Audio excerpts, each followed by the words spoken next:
পথাৰত কৃষ্টিৰ কঠি আঁকিছিল অসমীৰ আকাশত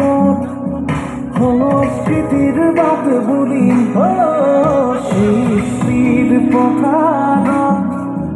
কৃষ্টিৰ কঠি আঁকিছিল অসমীৰ আকাশত সংস্কৃতিৰ বাট বুলি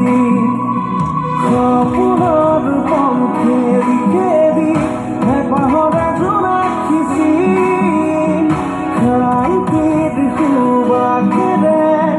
নতুনৰ ভেটি গঢ়িল ৰাজধানী জননীৰ পূজাৰো আমি ৰাজধানী নতুনৰ শকতি আমি ৰাজধানী